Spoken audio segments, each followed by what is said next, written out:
So, welcome again to the closing session. We'll be doing three things, and I hope I get them in the right order. We'll have a short presentation from Julia Horne, the university historian, followed by a longer presentation by Patrick.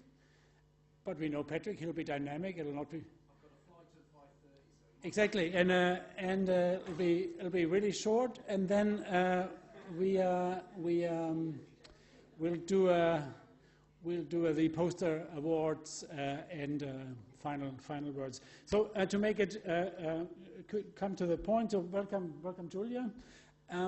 We thought the university has, as you know or not know, University of Sydney has in its current strategic plan. A big focus on engaging with Sydney and not only industry but also industry and the city in general, and the social, cultural, political parts of it. Julia was so friendly to sort of represent a bit the history of Sydney. That is, it's not new for Sydney to engage with its environment. So, as the University of Sydney historian, Julia is responsible for the maintaining of the university's oral history program and developing strategies to promote the university's heritage and history to the wider community.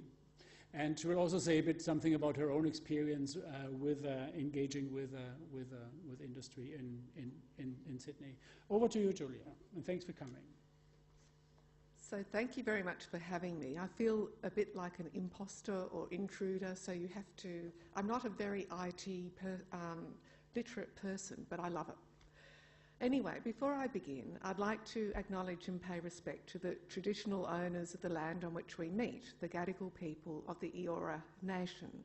As we share our own knowledge, teaching, learning and research practices within this university, may we also pay respect to the knowledge embedded forever within the Aboriginal custodianship of country. Now, I know we're at the end of the day, so why am I beginning with this? But I actually wanted to begin with it, with this respectful acknowledgement, because it seems so apt at this conference that we remember knowledge is not absolute.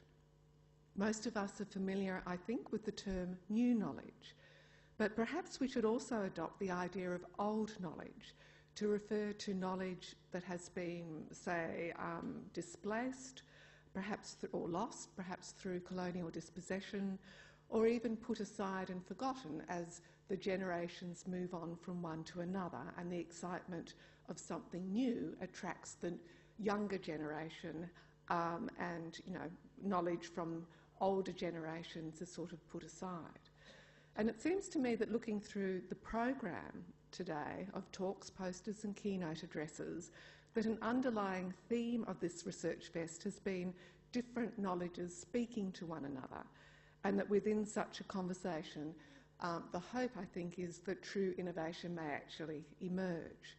So I've been asked to talk very briefly, and I'm conscious you have to catch a plane, about my work and why it might interest you. And I'll just keep that up there. I won't be going through it because that would take too long, but this is a current project I work on, which might be loosely described as within digital humanities. So what I'll briefly talk about involves three aspects: history, digital humanities and the teaching of history, and it's a brief story of how these things have come together now in my professional life. So my discipline is history. This is what a historian looks like.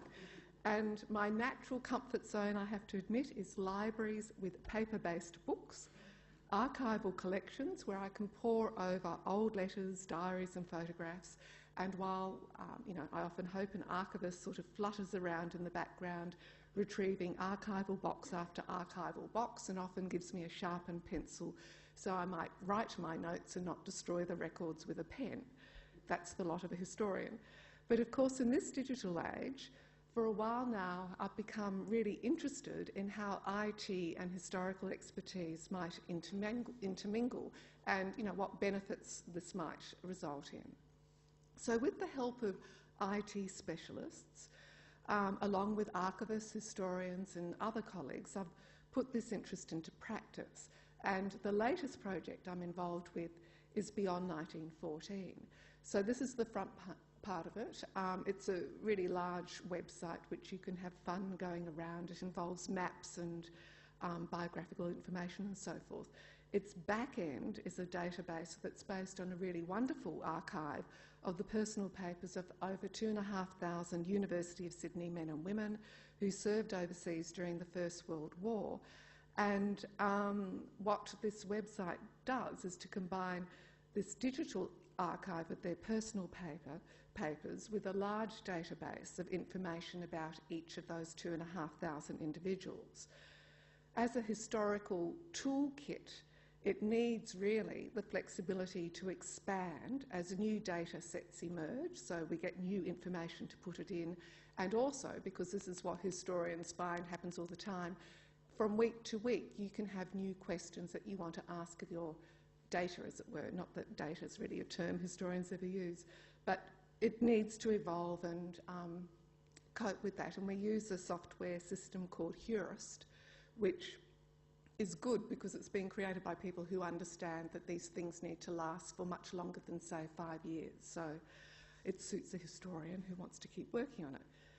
Now, a particular aspect of Beyond 1914 is to be, as I said, both a digital historical archives that includes all those wonderful old letters, journals and photographs, as well as be a biographical database that we can interrogate in many ways. So we want the ability to see connections between people, places and events in order to answer various questions about personal and cohort trajectories in the first half of the 20th century, so both before the war, during the war and after the First World War. To put it into historian speak, you know, the sorts of topics this engages is war and return, knowledge networks and mobility, expertise and nation building. That builds on both old and new knowledge that forms this amazing field of the First World War and beyond. Now, Beyond 1914 is part of actually quite a large public outreach program that includes all sorts of organisations, but interestingly also schools and war memorials too. And it was through this outreach that we developed some interesting relationships with both schools, mostly in the Lismore region at the moment, and which is in the north of New South Wales, and the Hyde Park Anzac Memorial, a wonderful building located in the city and built after the First World War. And the question at the core of our relationship with what universities like to call these industry partners is the kindergarten to year 10 curriculum requirements in Australia in the National History curriculum on the teaching of a history of war and commemoration. It's an integral part of that curriculum, and often primary school teachers find they have to teach it without any sort of historical training. Now, key questions that arise from the challenges involved in teaching the history of, say, the First World War in what are now almost invariably multicultural classrooms.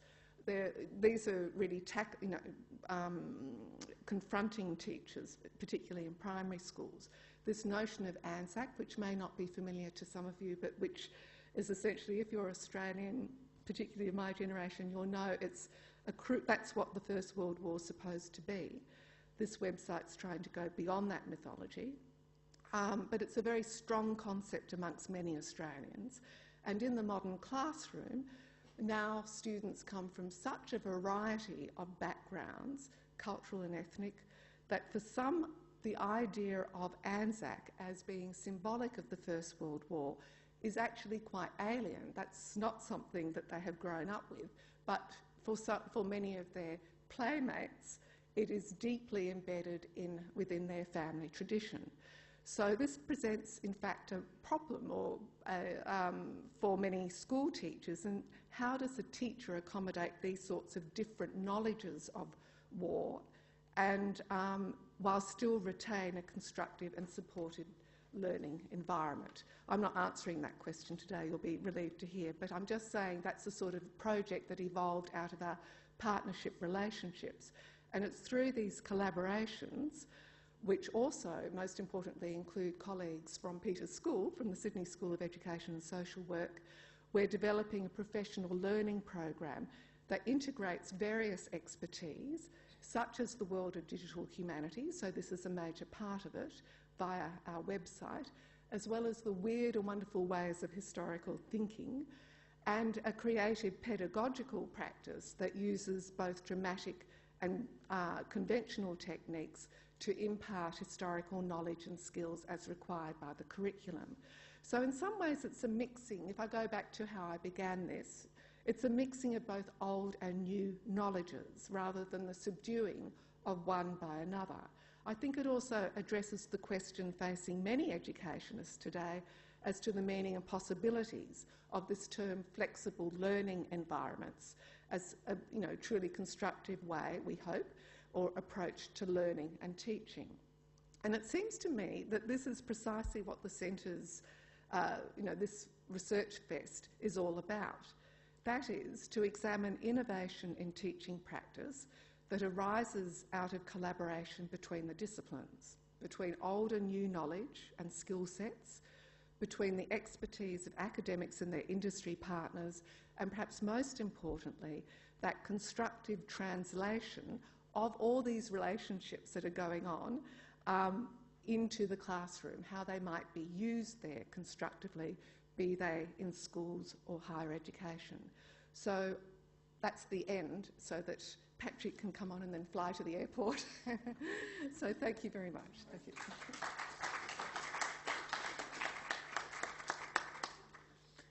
Thank you very much, Julia. It's always fascinating to also see when someone from the outside looks at an organization, what the reading is, and I'd love to get your quote on what you think the business we are in is.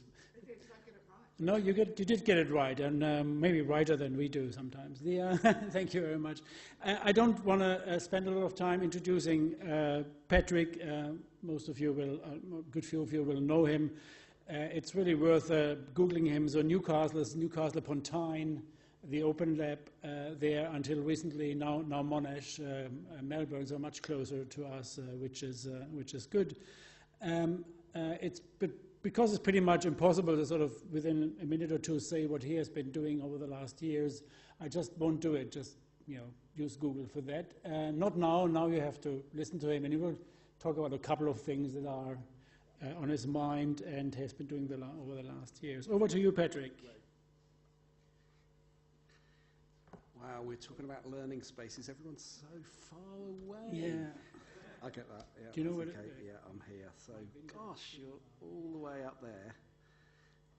But I realised why actually, because I sat in the front row and I can't see a single word on this huge projector. So, so it's nice to be back. I've been here a few times in the last few years, and actually the first time was back in 2013 when we were just about to start up. No, 2014 when we were just about to start up the big initiative that led to this. So I'm going to talk about innovation in the Digital Local Learning Ecology. It's part of a, I'll just get my notes up as well. It's part of a big initiative in what we call Digital Civics at Newcastle. So although these first few slides, if you've seen me talk before, they're going to be familiar to you, but I think it's useful to set the context. So I'm a computer scientist, and as Judy was describing herself, someone who works in the field of human-computer interaction. So if you're not a computer scientist, human-computer interaction literally means the study of people and their interaction with computers, and that can mean the study of it ethnographically, it can mean building whizzy gadgets, and we do the whole range of it, right from funny little tangibles that work on tables, things you strap on your wrists to make a data glove, through to actually working with creative practitioners, developing new forms of new design methods that focus on participation, but also experience-centeredness. And actually, we started Open Lab at Newcastle University back in 2006. And we've had, over that sort of 5-6 year period we started, we had a lot of success. We're like one of the leading groups in the world, blah, blah, blah, the usual. I won't go on about it because I'm changing universities, so I don't need to brag about my old institution. You know, they're all right. They used to be good, but, you know, not so much now. So, but anyway, we had this, although we had this quite a wide range of fields we studied in, from design to interaction design to technologies to machine learning applied to human-centered computing. We were very much in that computer science mode of working. And actually, it was a trip to MIT where I was representing the UK, various academics. We went to the Media Lab, you know, and Media Lab, blah, blah. It's the usual thing. Lots of stuff very similar to us, but a lot more money behind them and very, very bright students. But we came across this guy, Chris Csikszentmihalyi. So if you're a psychologist, obviously you'll know his dad, because Csikszentmihalyi is quite a big name in psychology, theory of flow, etc., etc. But Chris's son was doing one of these tenure track positions at MIT, just coming up to the end of it, no chance of getting renewed his tenure because of the nature of the work he did. And it's really interesting. He talked about a number of projects that really struck me as interesting, and things where I looked at them and I thought we'd never do something like this at the time. And you know, one of them was this lovely grassroots mapping project. It was a project where they worked with children in a slum region of Lima. It was a region which essentially a lot of temporary housing built by the residents that didn't exist on any maps. And because it didn't exist on any maps, it wasn't served by the city planners, there was no real infrastructure supporting it. So what he did is him and his students developed these very simple tools that let you use balloons and kites. This was the pre-drone era. And the children and digital cameras, cheap digital cameras, and they basically flew it above where they lived, wrote some clever software that stitched the images together and essentially mapped where they lived photographically. I think they even got Google to integrate it into Google Earth. So at one point in South America, it was like the highest resolution imagery of anywhere in South America. You'll know that's why, because Google didn't have a lot of customers in South America at the time. So that was really interesting. And I remember thinking, my God, you know, why wouldn't we even think of something like that?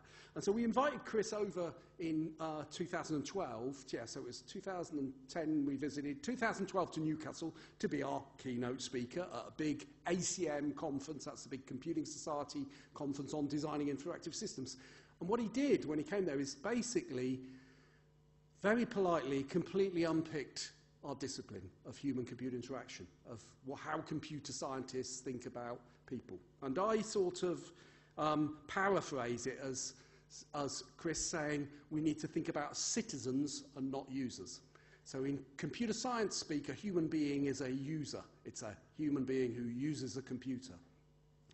And just summarising his sort of critique, probably badly, he sort of have a number of reasons why this is wrong. And one is, firstly, as human-computer interaction researchers, we frame development of technology and research completely engaging with this cycle of consumption of technology, this ever-increasing computing power, the new iPhone, the new version of Android, with no sort of critical reflection on the sustainability of that or the value of that.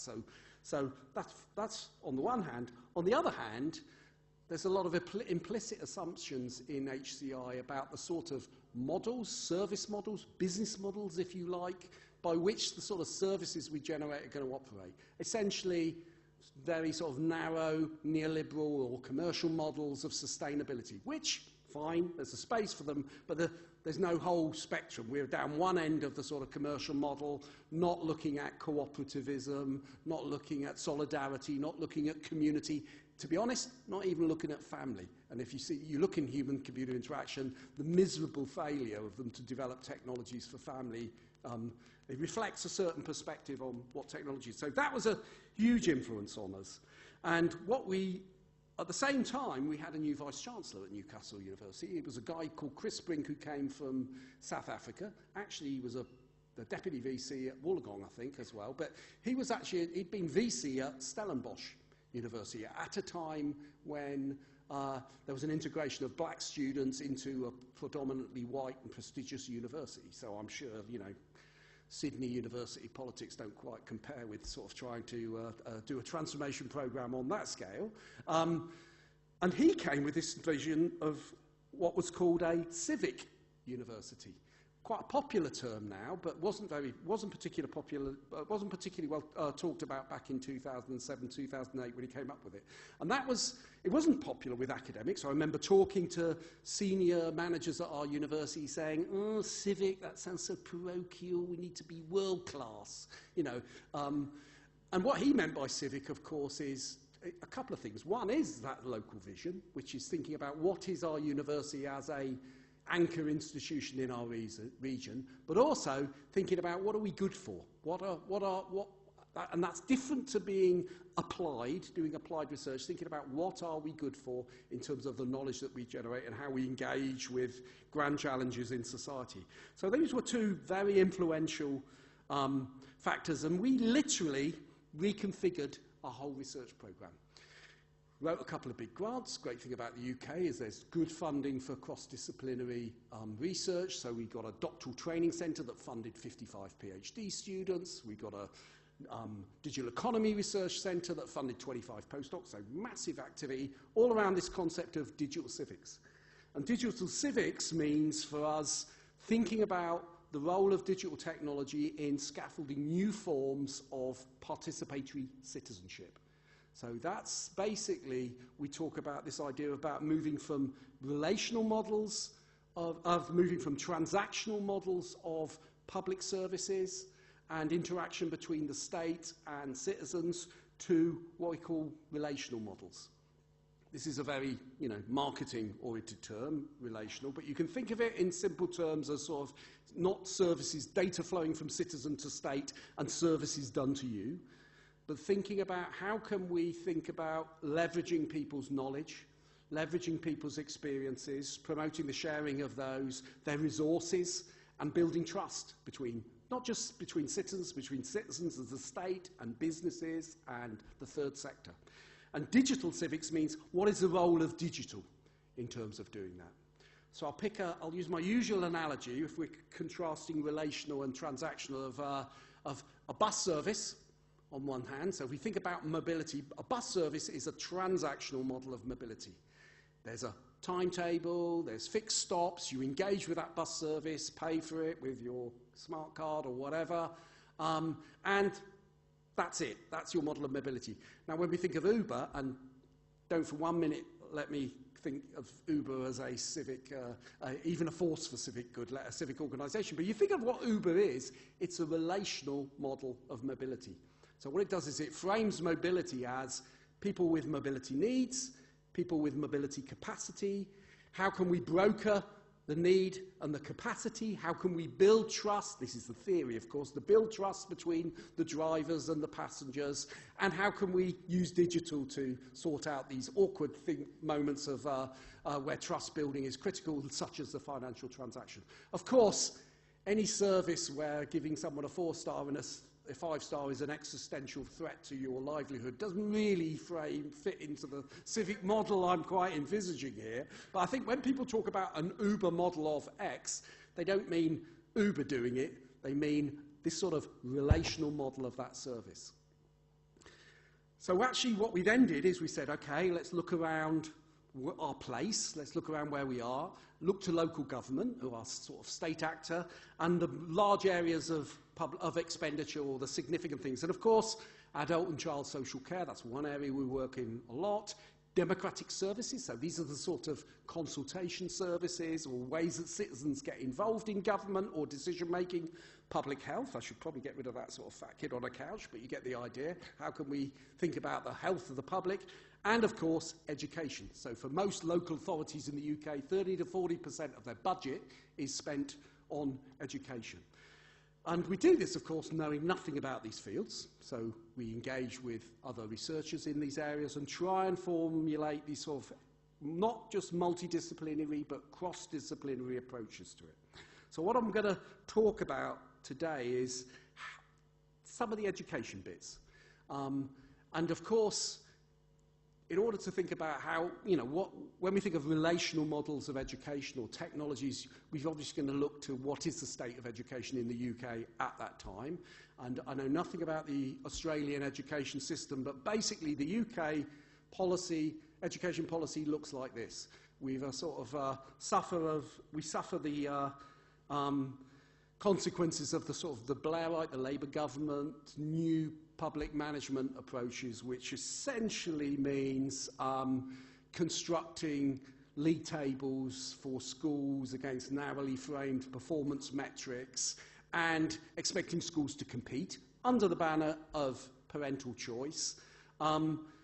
And at the same time, of course, we have austerity hit, so schools are incredibly under-resourced. So what we find is this sort of retreat of schools into themselves. And national policy in the UK in education has really been dominated by this. We've had market competition between schools, really tried to propose it under this idea of performance management and parental choice. But essentially what it's resulted in is schools retreating into themselves in order to respond to these targets, which they were assessed by and assessed by Ofsted. So in the UK, we've got this narrow focus on targets by government, this new public management approach to education, and schools essentially don't even collaborate with each other, let alone with other institutions in the region. And essentially, they don't have the resources to do that either. So we then looked around for thinking in this space of alternative visions.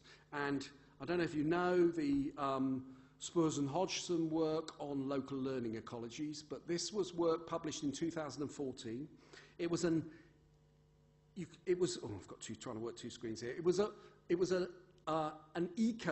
ecological model of education, actually developed to try and explain the challenges for 14 to 18-year-olds in terms of their progression in careers.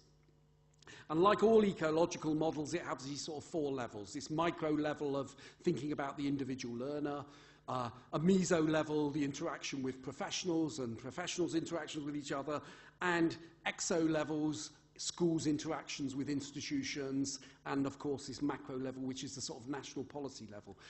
The local learning ecology bit is this meso level. It's this idea of the interaction of learners with professionals, the interaction of professionals with each professionals, and the interactions with the institutions, the schools, with other institutions in a region. And that's sort of where this relational model fits in. How can we support schools looking outward? Certainly their sort of practices and infrastructure, make schools in the UK look more like prisons in their communities for daycares than place-making and place-defining institutions. And so what we engaged in, and we're still pretty early in this, a couple of years into some of the PhD projects I'm going to describe briefly, is ways that we can use digital technologies and think about digital technologies to support schools interacting with local institutions. And I'm not going to talk about it here, but universities is a good example. Really interesting talking about the discussions today and partnership. We didn't really think about how universities can actually support schools. And you think it would be simple, but actually it's incredibly complex because universities are just not configured to do that. More specifically, I want to talk about schools and their locality, the physical resources around schools, the spaces. So these sort of tangible resources around a place, but also intangible resources. So I'm going to run you through a few of our example systems, which resulted in platforms that we've developed. And then, just because I really like talking about this at the moment, I'm also going to then finish with a little example of how do we move away from thinking about platforms. So our first example is actually in the space of music education. And if you look at the image here, actually that top right image is my memory of music education in a sort of state primary school 40 years ago, where I can still remember it now. My primary concern was moving my fingers like the kid next to me well enough so that the teacher didn't realise I wasn't actually blowing in the recorder, and that, you know, I wasn't making some of the awful noises that our little sort of crowdsourced army of recorder players were doing in the classroom. I don't know if that's normal practice. It's still pretty familiar in the UK. But of course, music, in actual fact, and generally, in general terms, I mean, contemporary music is a very important part of a child's life. It's critical to a lot of children's identity. But at the same time, it's expensive. It's resource efficient to teach musical skills and knowledge, actually, effectively. And when austerity bites, as it has done in the UK severely, music, just like other performance and creative arts subjects, are the first thing that get the chop, because essentially they're not contributing to the school's focus on the sort of metrics they're measured by, the reading, the writing, the science. So it was very interesting for us. We were actually working with a school that was partner at the time that was part of a national programme and had an amazing situation where every child learnt an instrument in that school. Funded by a charity, the funding was withdrawn, and that really triggered us. And of course, the other reason we're interested in looking at digital technologies and music, and I'll get back to the local learning ecology in a minute, is because digital technologies had an enormous impact on music production and distribution over the last 30 years, but comparatively little impact on music education, in schools particularly. So, the approach we took is, you know, in large part opportunistic, as these projects, these sort of design-led projects are after all. Opportunistic in terms of the school, but also in terms of the doctoral researcher who picked this up. This was a guy called Colin Dodds, who'd actually, before he joined our PhD programme, had been an audio engineer and taught music production at further education level in Scotland for a number of years. And Colin had this conviction that you could teach music, music knowledge, through the remixing of music. So what he developed is a web-based music mixing tool. So this is should look fairly familiar if you are familiar with these things. It's an 8-track recorder. So we're talking about a song that's recorded using 8 tracks, and the stems, the individual tracks, if you look, there's the drums, the bass, the guitars, lead and accompanying guitar, vocals and backing vocals. Can be remixed according to certain properties, so reverb, drive. I don't even know what some of these concepts mean in actual fact, but Colin certainly does. And he's developed, as well as this lovely web-based tool that lets kids do their own mixes, he's developed a sort of an associated pedagogy around exploring, remixing against creative briefs, reflecting and critiquing both on your own and in groups around these remixes. And actually, there's some nice features to this. I'm not going to talk about it in great detail, which is that, of course, one thing he was trying to do is engage children in some social learning around this remixing, which meant actually commenting on each other's remixes. So in the tool, he incorporates this comment tool. And if you look at some of these comments, actually, I'll move to the next one. I'll move to some of these comments. It might sound more impressive if you add a sense of depth with reverb. Try some delay effects on the piano too, and drive on the bass. Check out my suggestions. You know, I'm like, okay, this is sort of quite sophisticated critique. And of course, it's a bit too sophisticated and quite problematic when you've got 8 tracks and you're trying to understand what they refer to. So he introduced this sort of show and tell. Facility within Remix Portal, which is where you can audition the comment. So as well as making a comment, someone remixes your remix, and if you audition that comment, the tool highlights the different areas of the interface where they've made changes to your remix, and you can take that as a starting point. So it's a nice element there. And what's interesting about Remix Portal, I think a couple of things. One is, actually, it's a very low bar to creativity for the learners. These novel feedback mechanisms are very interesting. Of course, because it's a digital tool, we can record all their interactions with the controls, both their settings for these final mixes, but actually their trajectory for getting there. But the thing I haven't said, of course, is the songs these students are mixing are songs produced by local bands. So actually, the teacher sources local groups to donate their 8-track recordings. The children remix these, and part of that audience of listeners commenting are the bands themselves. So that's important for various reasons. One is because, of course, you know, Peter and the Wolf is not really necessarily the best way to engage children around music, but also, of course, even if you're thinking about Lady Gaga, I don't know, I'm obviously not with it, Lady Gaga producing music in LA, that's a big disconnect from children thinking that the music scene is something that is alive, music is produced by people around them, and there is a music scene around them. So Remix Portal, this sort of approach, foregrounds that local context of music production. It leverages that intangible asset of the music scene around a school. Okay, so that's an intangible resource. Maybe a more tangible resource is thinking about places, physical spaces. And if digital civics is about new forms of participatory citizenship, then we really need to think about new ways that we can engage citizens and the assets in a community in the learning of young people. And so this project, ParkLearn, another PhD project in progress at the moment, was about exactly doing that, thinking about how can we engage children in learning that involves these physical, civic and cultural resources around a school.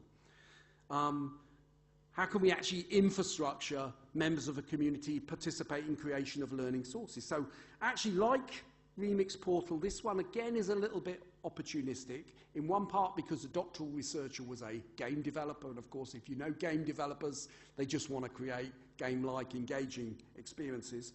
On the other hand, we just engaged with our local council, Newcastle City Council, around a big, very highly politicised project around parks. So at that time of austerity, and remember local government budgets in the UK have been cut 50% in 5 years, councils couldn't afford to run parks. So we were sort of brought in to work with community groups to think about the future of parks. And what we came up with is this ParkLearn system, which is a system that sort of infrastructures the creation of mobile learning resources created by the enthusiasts in the communities for these spaces. And we had a number of design goals. Obviously, our primary one, as I've just said, is thinking about how can we utilise local places and communities as learning resources. Support this seamless interaction. So we're thinking about children doing outdoor learning, but how can that learning be seamless in the sense that we can think about the learning occurring outdoors and being able to transfer it indoor with our resources. Think about how do we support different processes, different goals, and outcomes, knowing that our actors, our community members who are creating resources and our teachers have quite different perspectives on things, and a number of other, design goals which you might expect. We want be able to support a wide range of ages, and technical expertise. And when we talk about ages, we mean not typing heavy interfaces. We didn't want it just to be an annotation and cataloguing tool, so we want to really support creativity and data collection and reflection in these sort of authentic contexts.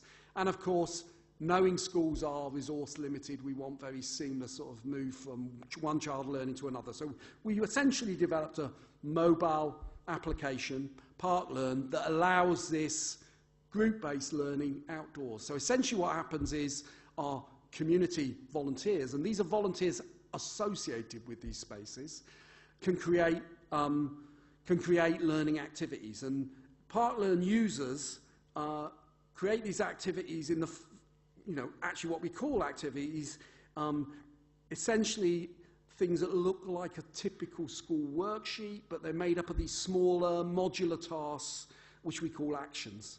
And any number of these actions can be combined in a workflow for an activity. And this set of icons up there in the top left sort of indicate the sort of things you can do. Obviously, taking a photo, drawing a picture, but then also matching a photo with an image in the environment, drawing on photos, recording videos, recording audio, hunting for locations in that space, of course, writing text, marking regions on a map, and, of course, the ubiquitous multiple choice question. And you see if this is on a phone, but generally the schools were using the tablets that they'd already resourced, or already sourced and hardly ever used.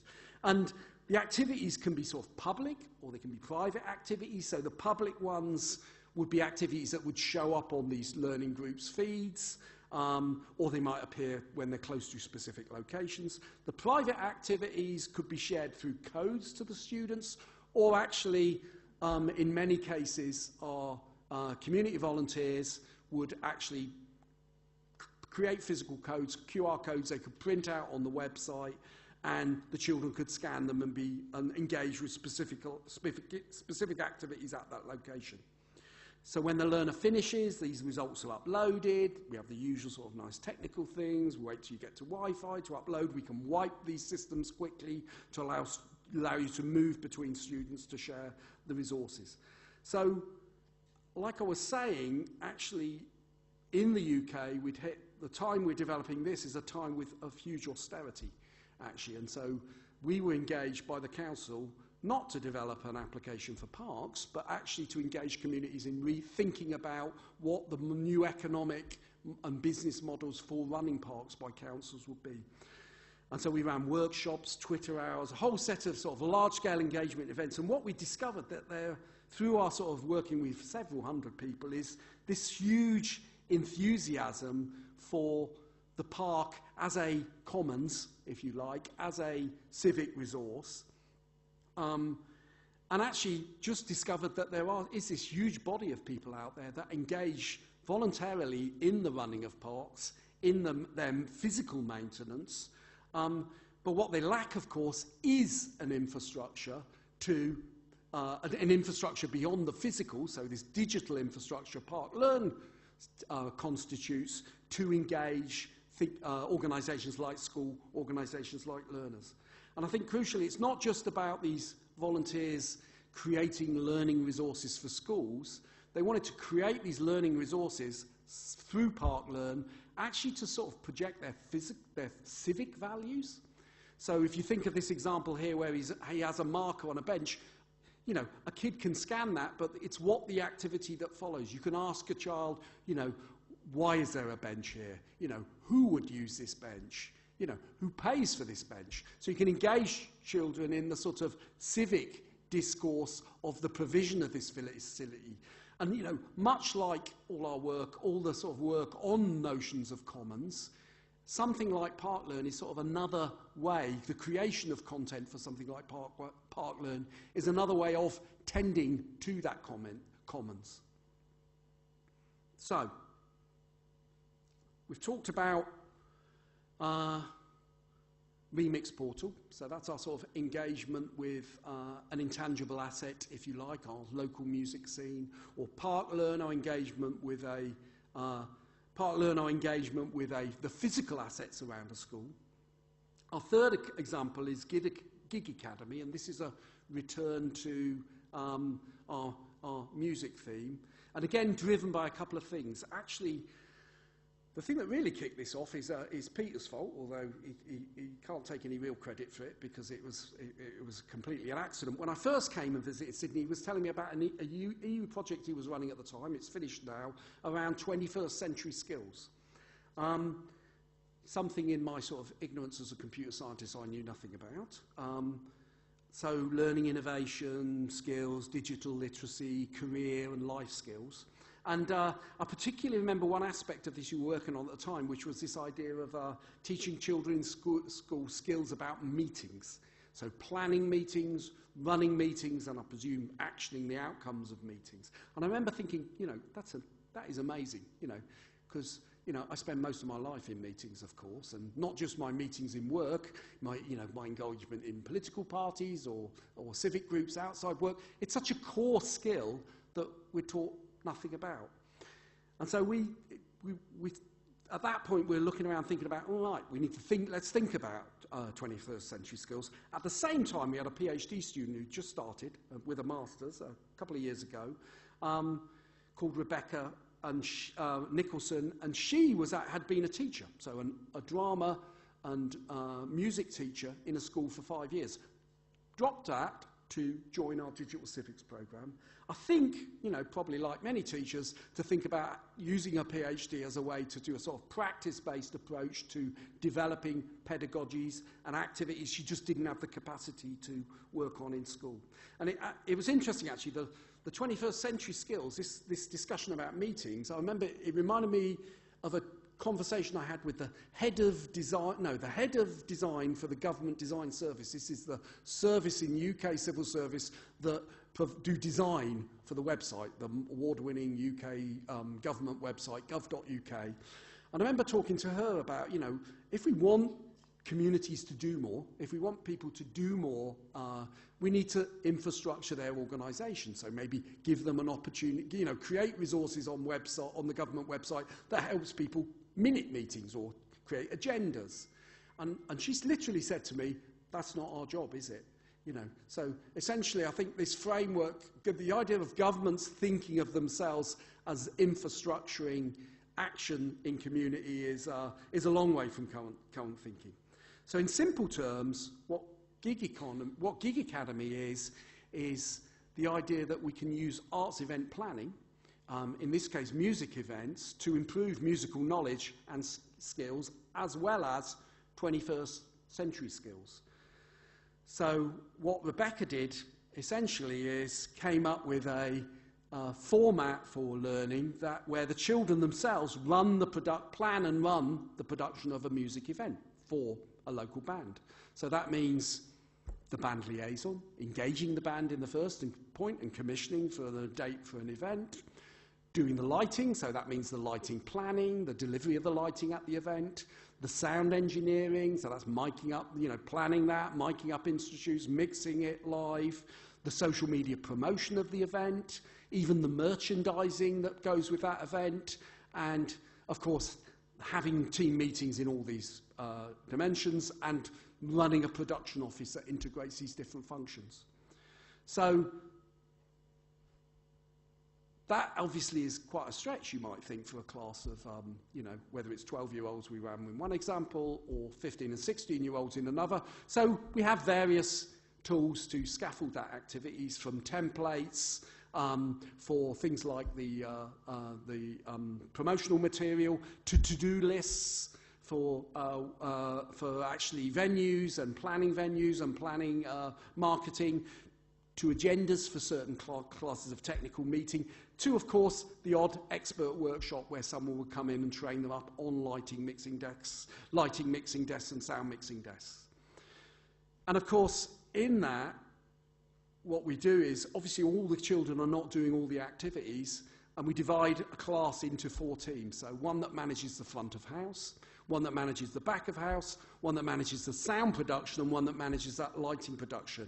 And of course, the tasks, to perform these tasks in these different domains still requires these same skills, these sort of communication skills, scheduling skills, administration skills, design skills.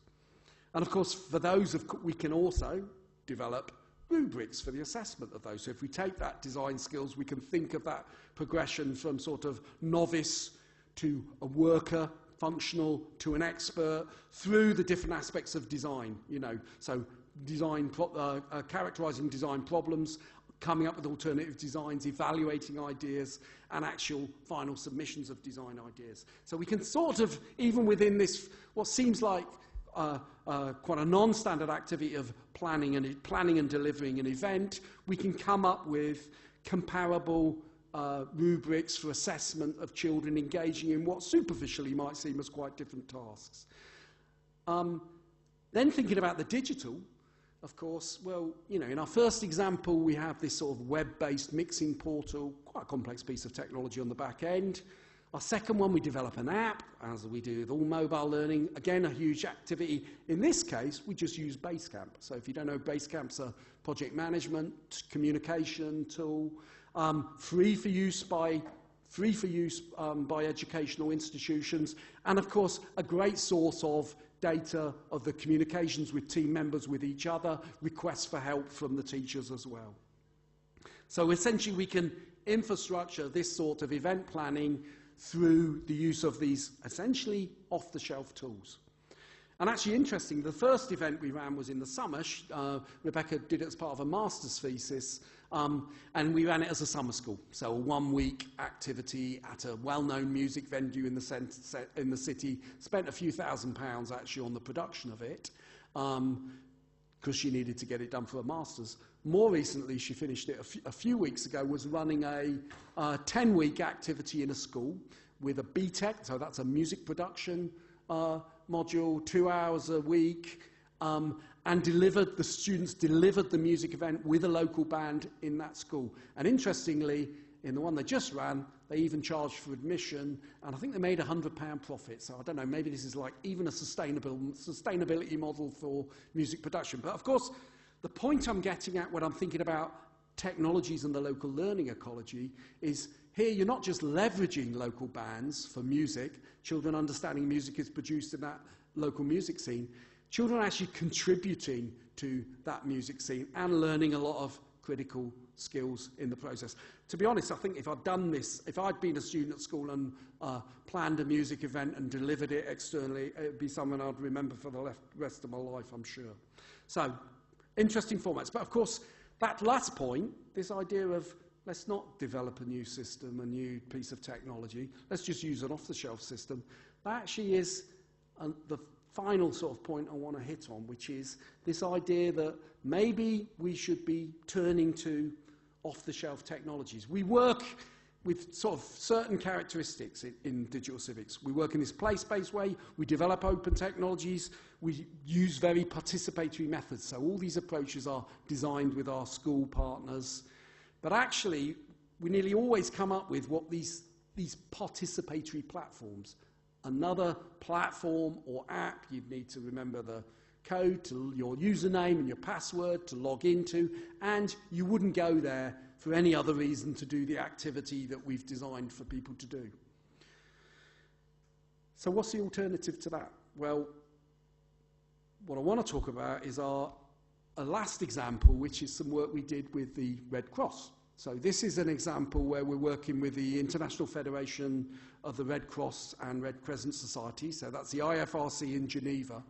And they had a task which is to think about a strategic planning activity in the organisation, to think about what is the future of humanitarian need.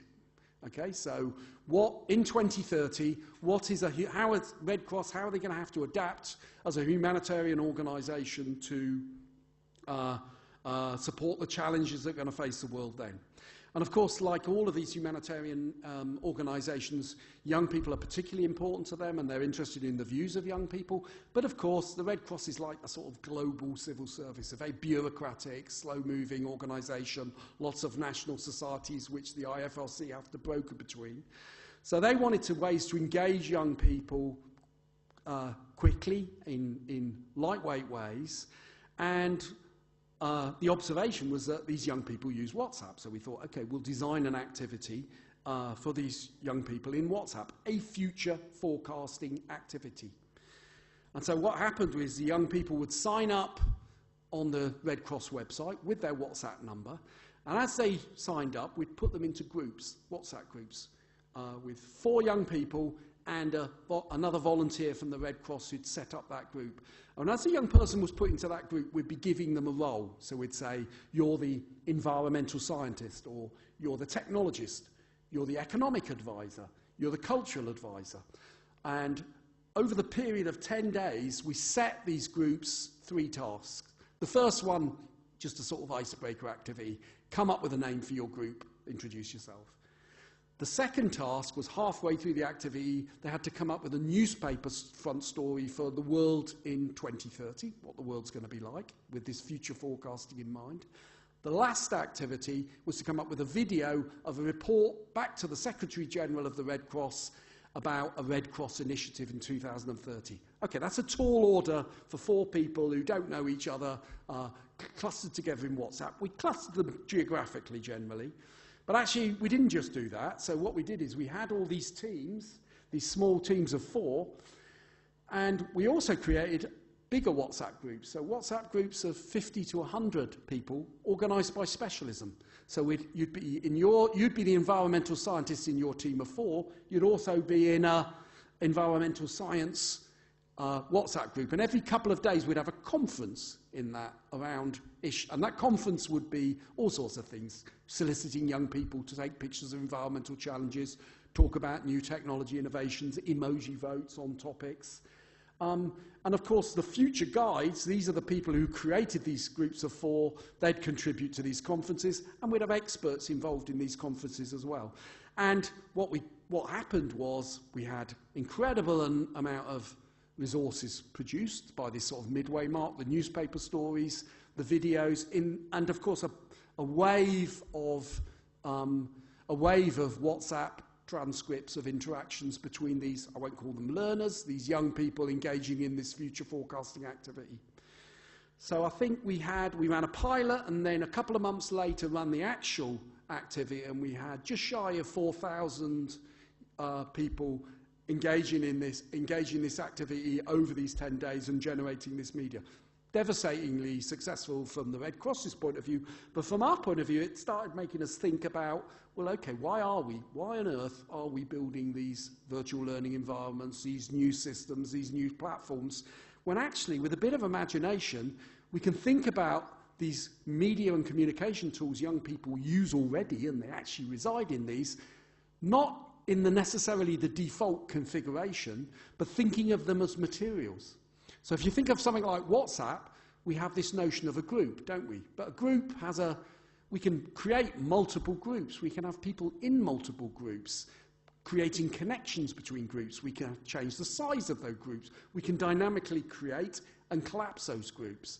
And of course, we can run time-bounded events in those groups. So if you stop thinking about WhatsApp or Facebook as a group in which people interact, and actually think of it as a material that you can design with, you can, at no cost and no development cost and support cost, create these sort of human-powered, complex activities based around the media.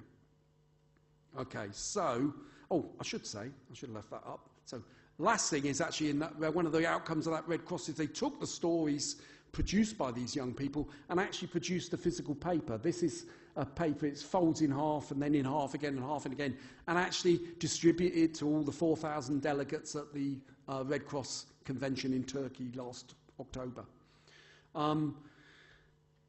So I guess I really want to, something I haven't talked really much about is the Civic University. And I think we've touched on it a little bit in this theme of partnership. I don't really want to say too much about it. All these projects essentially are the outcomes of sort of quite deep engagements with schools and with trusts, so collections of schools in the UK. And it's really interesting to think about how a university can configure itself to engage in activity. We've been lucky to have very large funding over very large periods of time, which let us have multiple students engaging with our partners. And I think one of the challenges of doing this sort of research, and something we've been thinking about how to actually get funding to respond to, is how do we create meaningful long-term relationships between universities and schools in institutions. So that's a sort of ongoing concern to me. I should say, as Peter did, this was my opening slide, and if I'd given this talk on Monday, it would have looked like this. So I'm actually relocating to Monash.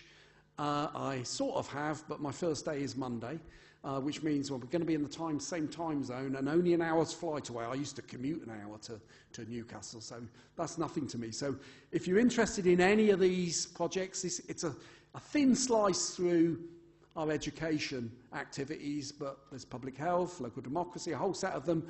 Obviously, I'm going to be trying to steal some of my team from Newcastle, but hopefully these projects give you a little bit of a sense of my sort of philosophy, which is not so much driven by educational theory, more inspired, I'd say, and focused more on innovation through participatory processes with our partners. So thanks for listening.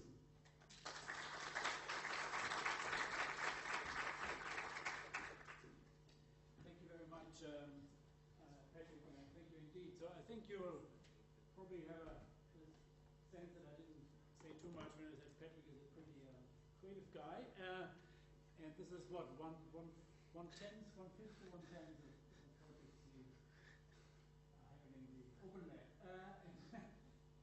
So really worth visiting their website. I think we can have a short Q&A session because then you really have to dash. Yeah. I don't know why we timed this flight like this.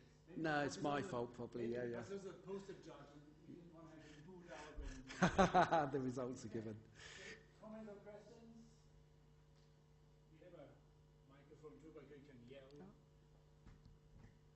I presume. Anybody? I can yell. So, I mean, I guess a simple one, like the whole relational model, I think is like very interesting. Clearly something that hasn't been exploited much, especially in higher education. Yeah. I mean, the examples you largely spoke to, I think, are largely at like the secondary kind of high school level stuff. Do you have any ideas in mind for, like, I don't know, what do you think are the most promising ways this could be taken to? In universities? Yeah. Well, one is the thing I didn't talk about, and I won't talk at length about it now, which is this idea of how universities can interact with schools. So, you know, obviously a key educational institution, supposedly what should be an anchor institution in a region is a universities. And if I look at Newcastle, we've got a computer science department, a small one by Australian standards, with 1,000 students in.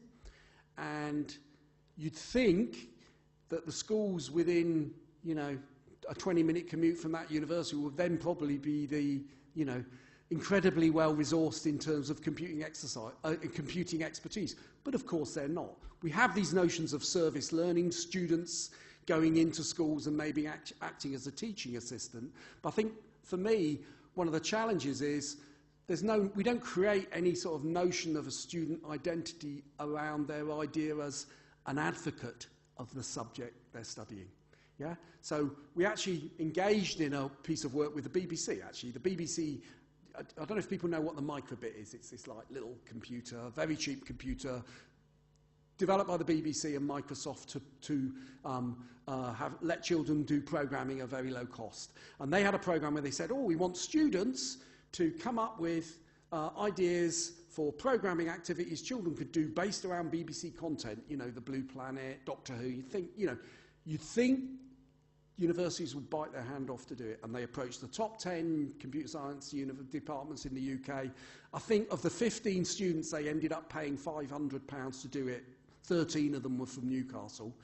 Not because they were great necessarily, although we did do a good job helping them do it, but actually because the other universities, nobody even considered entry, even though we're paying students to do it, because this idea that this is actually a responsibility of them to do, and a key part of their notion of what being a computer scientist, what being an engineer is, just isn't there. And actually, even where we treat as a research project, one of our students did this sort of very successfully, that notion of brokering between schools and universities is incredibly difficult to do, mainly due to barriers on the side of the university. So for me, this idea of the way we did it actually is we had a process where the students in the school would run activities in the classroom where the kids themselves would come up with areas they were interested in learning in, you know, and BBC Media they were interested in. So they'd essentially commission content from the undergraduates who would then respond to that with learning activities, be trained up, go and deliver that material in the classroom. So for me, I think those links should be fundamental, but it's not a sort of philanthropic act of university student. It actually should be a critical part of being an engineer, being able to communicate, create resources around STEM. So I think that's a big one for me. Okay, and I think with this we will end.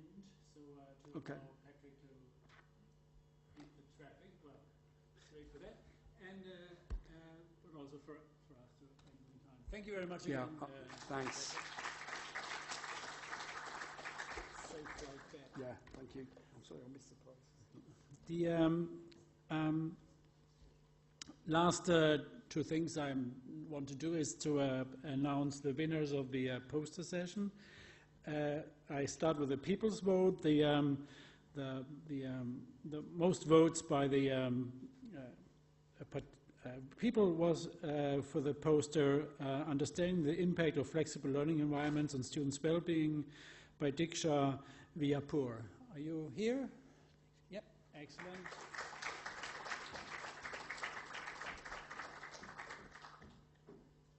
It's not necessarily healthy, but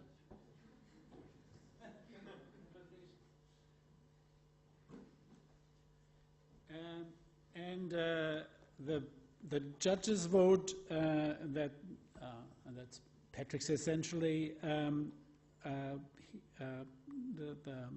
The second prize goes to Ling Wu and Ming Kan Kim for their poster Enhancing Young Children's Empathy Learning Through a Table Game, Combining Microgenetic Method with EEG. Ling?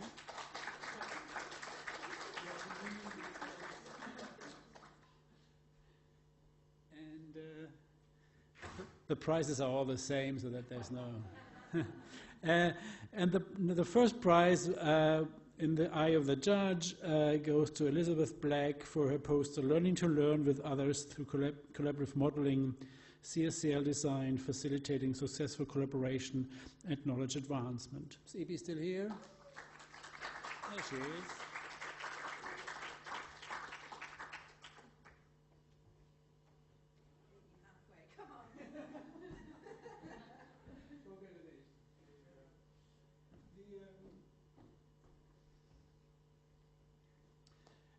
And then I have one more prize, which is for Patrick, but I keep that one and share with all the others.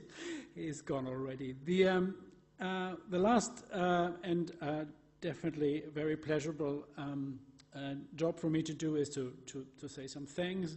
I thank all our presenters and all our volunteers, and there I have to particularly mention Natasha, Ling, and Courtney, but also Dwayne, and just to mention a few.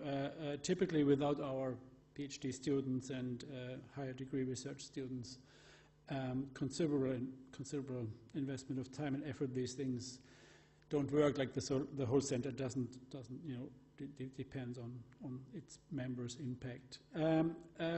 So, representative for Coco and Curly folks, thank you very much. I guess you will all join me in thanking Saif. I was still here. There she is.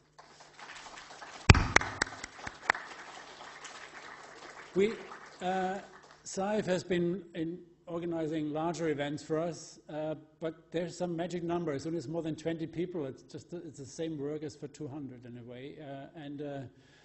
So this has been, a lot of work, and she's done that in an amazingly short amount of time because we can't pay her for more time,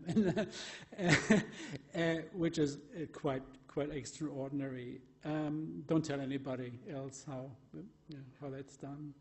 I already mentioned this morning that we also got financial support from the school, from our school, the Sydney School of Education and Social Work. And further support from FAST staff and New Law staff, and Campus Assist for managing the technology. We were slightly nervous yesterday because the university wasn't sure, operations wasn't sure if this building would actually be running today, thanks to the weather and some water leaks. And when water meets electricity circuits, things get interesting. But other than the odd mouse not working, all went well, and the building was open. And we don't have to pay for the facilities, which would be absolutely prohibitive. But last but not least, I want to thank all of you for attending, and I hope you learned something new or learned to look at something that you already know with a new lens. And hope to see you at next year's Research Fest, maybe closer to October, so that we don't have to overinterpret what the fest word means. Thank you.